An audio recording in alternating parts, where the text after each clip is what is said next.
Welcome back to another video of me taking over Slick's channel.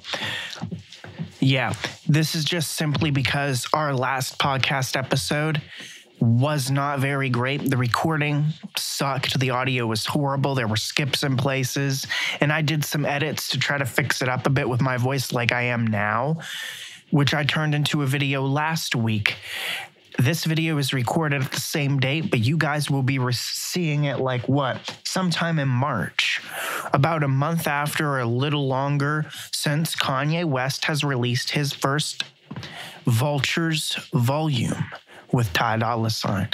And Vultures has meant a lot for Kanye, actually. It has recently topped Billboard 200, as we discussed in the podcast, and became his 11th #1 studio album. Plus, it's helped Ty cement his legacy as a good collaborator, someone who can make room on a record for another person and allow them to really shine while still contributing a lot to the project to make it sound like a great listening experience.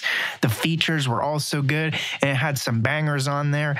Not every track was great, and I wouldn't call it one of his best albums, but it did have some little return to form of Kanye moments, where he brought back some old samples from his classic records, like the guitar riff on Hell of a Life by My Beautiful Dark Twisted Fantasy. Sorry about that. And yeah, some of the drums reminiscent of that sort of style were tracks like Burn, reminiscent of a college dropout late registration vibe. It was really something else. And some of my favorite tracks included the ones I mentioned, F something. I'm not going to say the swear word here on the video. And I loved King as well, especially with that I sample. And for those who don't know, that is actually an interpolation of the intro to Ozzy Osbourne's Crazy Train, which is why everyone was joking about it being his favorite song. There was another Ozzy Osbourne sample on there that Kanye couldn't get cleared.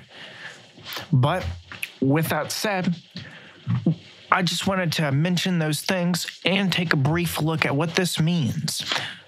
Kanye has literally been shut out of the industry. He's lost so much money, so many deals, all the respect, so many clearance rights to samples. People don't want to work with him. Yet he's managed to create such an amazing record with a collaborator nonetheless and several features that are relevant to the game. And with that said, Kanye has proven that he really can't be canceled. And even if there are plenty of people, Anthony Fantano, who are going to hate on this album and can't separate the art from the artist, he's still going to top the charts. And I will admit, he had some questionable lines and some, anti-Semitic stuff mentioned on this record as well. So it is hard at times to separate the art from the artist when it's in the lyrics, but you can't say this isn't a great album. I mean, I'd still only give it a solid 5, maybe a 6, but that's still pretty good.